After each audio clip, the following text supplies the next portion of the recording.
Investigators searched through the remnants of a house fire that killed the wife of a policeman. At first, carelessness looked like the probable cause. But when pathologists, toxicologists, and chemists took a closer look around, they found the cause was far more complicated.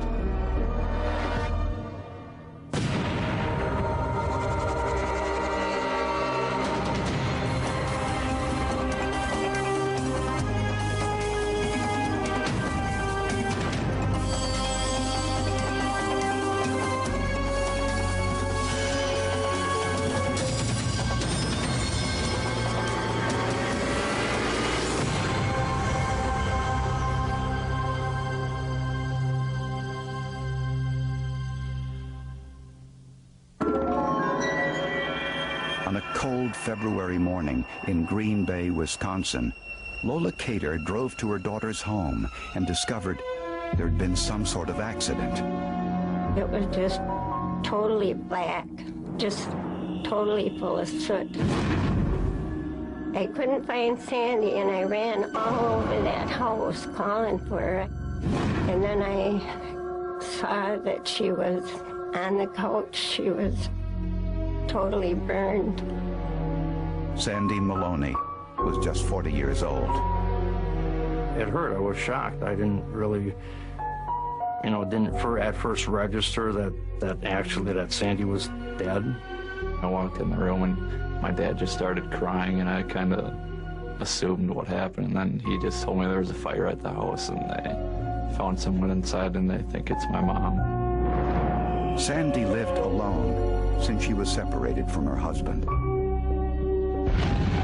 It appeared the fire started at 7:30 the night before. The clock had stopped when the fire melted its inner workings. Local fire officials identified the fire's origin by the distinctive V-shaped pattern on the wall. When fire burns, it burns upward and outward, and it leaves telltale signs on the walls, furniture, ceiling, and that type of thing. In this particular situation, I did observe a V pattern consistent with the fire burning on the couch, which is where Sandy's body was found. The fire didn't spread beyond the living room. The supply of oxygen appeared not to have been sufficient to allow that fire to burn freely, and when the oxygen had been depleted in the structure, the fire burned itself out. The living room was littered with empty vodka bottles and cigarette butts. A lot of overflowing ashtrays, cigarettes that had just been laid down on tabletops, and phone books that literally burnt themselves out in scorched surfaces. Investigators knew Sandy Maloney since her estranged husband was a fellow police officer. Sandy was the love of my life. It's like your soulmate, that the one time that you meet someone in your life that you feel like you're going to spend the rest of your life with them. In the early 90s, Sandy injured her back and became addicted to painkillers. She also started drinking heavily. 2 separate hospital visits failed to cure her addiction. It totally consumed who she was. She was no longer that fun wife and great mother. The kids would get home from school and Sandy would already be totally intoxicated, at the point of staggering and, not really being able to talk all that well even. I knew things were wrong. I mean, when there's bill collectors calling and things like that, and when you have an addiction, you're losing money to feed that addiction, and they didn't have money to pay their bills, and that's what most of the arguments that my mom and dad had were surrounding, so I wasn't totally oblivious to what was going on. Not surprisingly, when the Maloneys separated, John got custody of their 3 children. Sandy continued on a downward spiral. There was arguing, and John was just swearing and just angry all the time, and things got worse all around. That house was like it was going to explode. She just mostly stayed in the house and kept the phone off the hook and pretty much lost contact with everyone who she used to talk to. The preliminary indications were that the fire started by a cigarette Sandy left burning carelessly. But Sandy's autopsy said something quite different.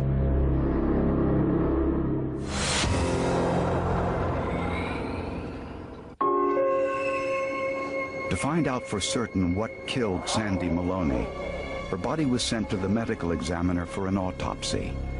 When you look at a fire death, what you're looking for are injuries that are not consistent with the fire. Sandy had a history of alcohol and drug abuse, so blood samples were sent for toxicology testing. Using gas chromatography, scientists could identify all of the elements present in Sandy's system. Sandy's blood alcohol level was 0.25, more than twice the legal limit in Wisconsin. Forensic pathologists, for the most part, do not consider a blood alcohol level to be in the lethal range until it gets up above 0.4, especially in someone that was a chronic drinker. Sandy was discovered face down on the sofa.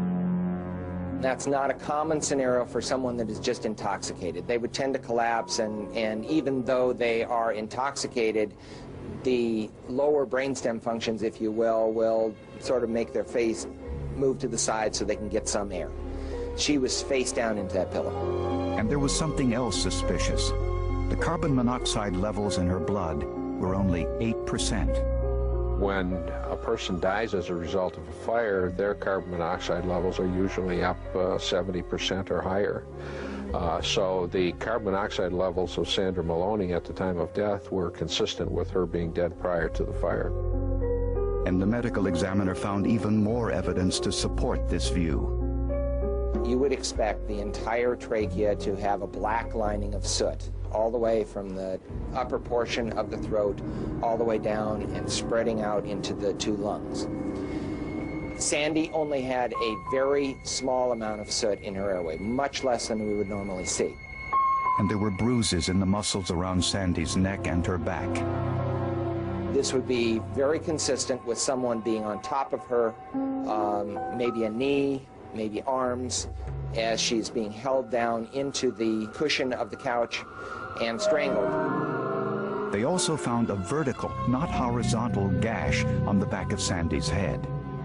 There was a broken ashtray there in the room. Whether or not that was the implement that was used, that is the type of implement, a heavy edged object like this ashtray that could have caused this kind of an injury.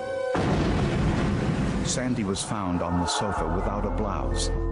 In a basement clothes hamper, investigators found a corduroy shirt covered with blood.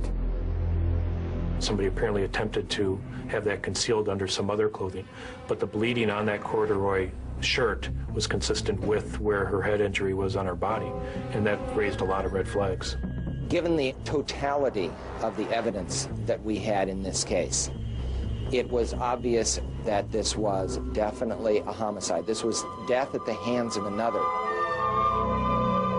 At the scene of the fire, investigators found several suspicious items. A burned book of matches underneath a cloth baseball cap, and tissues rolled and stuffed into the seat cushions. Arson investigators called them trailers.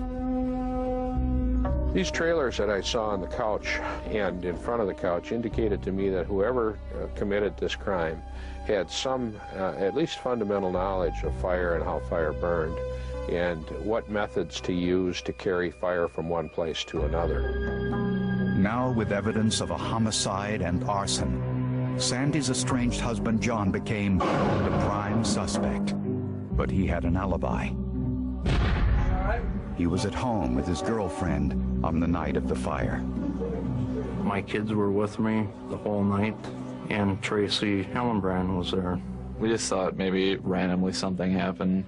Maybe one of her friends, maybe they were getting into drugs bad or something like that. Despite the alibi, investigators noted that John had recently taken classes in arson investigation as part of his ongoing training as a police officer.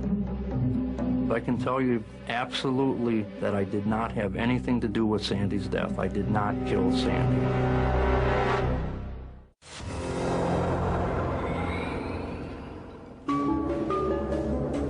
To solve the mystery of Sandy Maloney's death, investigators needed to know as much as possible about the house fire.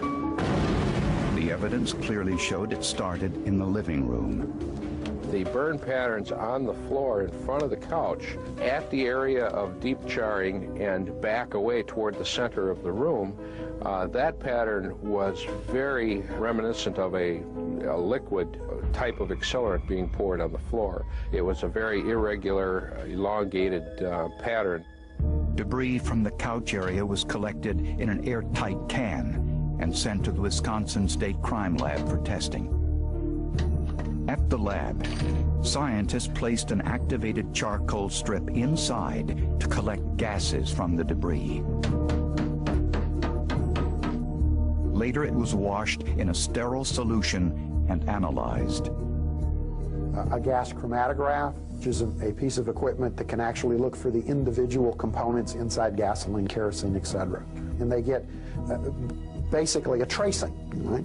Looks like kind of like an EKG, up and down lines. But those peaks to the forensic chemist mean different things, mean different particular chemical components. The chromatograph found no accelerants in the debris, but the empty vodka bottle at the fire scene suggested a possible explanation.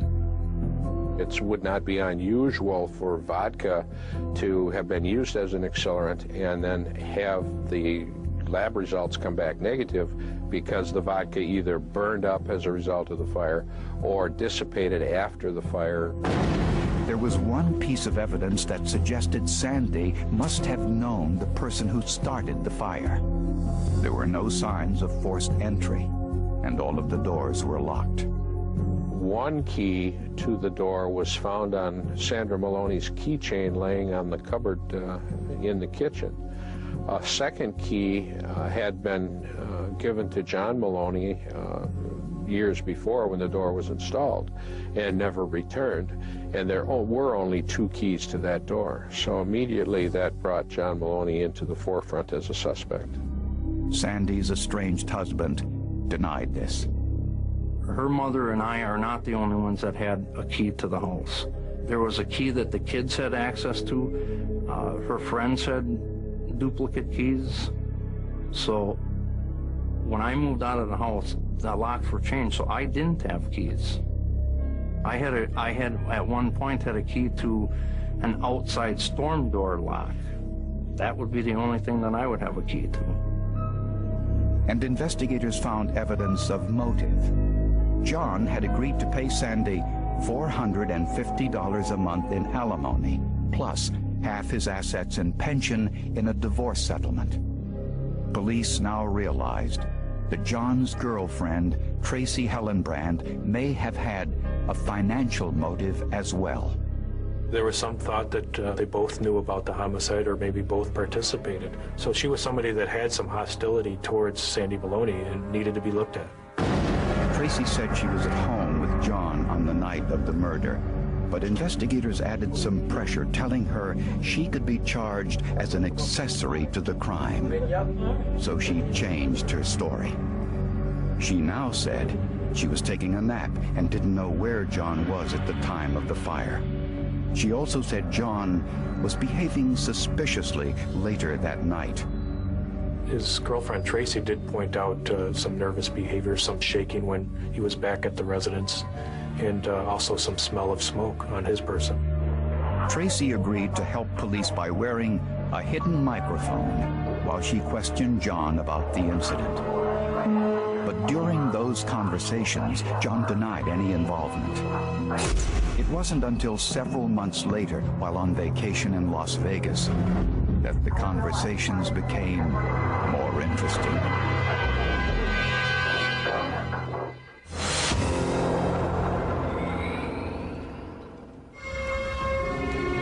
Prosecutors believe that John Maloney grew angry with his wife Sandy because her drug and alcohol addiction had made it difficult to finalize their divorce. So he went over to talk with her to make sure she was going to be at court the next day for the divorce hearing.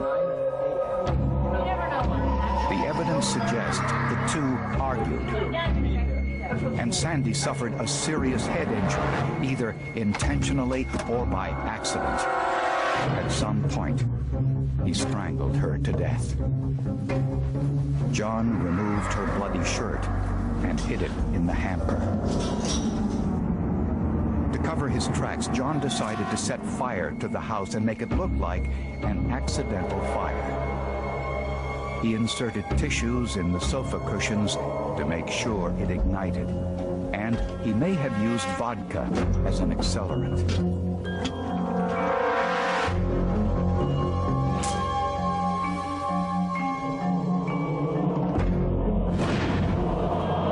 John left the scene thinking the entire house would burn to the ground, and with it, all of the evidence of the murder. But he was wrong. There wasn't enough oxygen inside the house for the fire to spread, and it burned out quickly. There's absolutely no doubt in my mind that John Maloney is the killer. John Maloney did not do very well as an arsonist. He should have done a little more research. To cement their case, investigators asked John's girlfriend, Tracy, to question him about the fire while they listened. And they placed a hidden camera and microphone in their Las Vegas hotel room while they were there on vacation. The surveillance in Las Vegas and what showed up on the tape really gave us an insight into not only the relationship of John and Tracy, but his dark side. And they also revealed John's feelings towards his estranged wife, Sandy. It proves he hated her. He hated her. He called her effing slob and effing anorexic drunk, and he just wanted to be rid of her. After hours of denials, John eventually admitted that he was inside his wife's home on the day of the fire. What did you go there for? To get it done with the divorce. To get it done with. Okay. Let's get to court tomorrow, right? No. Go get it done with and quit making the kids suffer. John Maloney had been maintaining right from the beginning that he hadn't been in the house and hadn't been in the house for a long time. His admission that he was in the house the night that the homicide occurred really pulled everything else together. Was there blood protruding from her body? I'm not answering that. Maybe there's some vodka bottles there, huh, Tracy? The fire was an accident. No. You didn't burn her alive, though. At one point in the conversation, it appeared that John would physically assault Tracy. John Maloney has Tracy Hillenbrand backed up against the wall, and he does place his hands up near her throat. And, it just flashed in my mind when I saw that John Maloney is very capable of committing this crime. What people don't realize is it was like 4:30 in the morning that she woke me out of a sleep to start this interrogation. I was very angry. I was very angry that I was being accused continually of doing something, killing someone, when I hadn't. But to investigators, the tape showed otherwise. John Maloney was arrested and charged with his wife's murder. At the trial, his defense basically conceded the strength of the forensic evidence. There was really not much effort made, matter of fact, no effort made, during John's trial to challenge the state's assertion that this was in fact an incendiary fire. The defense essentially rolled over and accepted the state's findings without scientific challenge. Instead, the defense pointed their finger at Tracy Hillenbrand, saying she was the real killer. The physical evidence, the forensic evidence, the statements of witnesses, their observations, only point to one person, and that's John Maloney. We, the jury, find the defendant, John R. Maloney, guilty of first... John Maloney was found guilty of first-degree murder, arson, and mutilating a corpse. He was sentenced to life in prison. I was very much so shocked by the outcome of my trial, because I thought that there was more than enough reasonable doubt. John Maloney continues to maintain his innocence. I did not have anything to do with Sandy's death. I did not kill Sandy. I'm scared of maybe spending the rest of my life in prison for something, a crime that I was convicted of and didn't do. His son Matt refuses to believe that his father is a killer. All evidence in the basement and upstairs point to an accidental death. I mean, I love my mom, but I just want everyone to know how my mom did really die and that my dad's not responsible for it. But forensic science painted a picture of what actually happened in Sandy's home before the fire. The autopsy serves as the voice of the dead, the silent witness to the crime. Had the autopsy not disclosed what it disclosed about Sandy's death, this could have been put down as an accidental death. This case could not have been solved without the physical findings of the police investigators at the scene.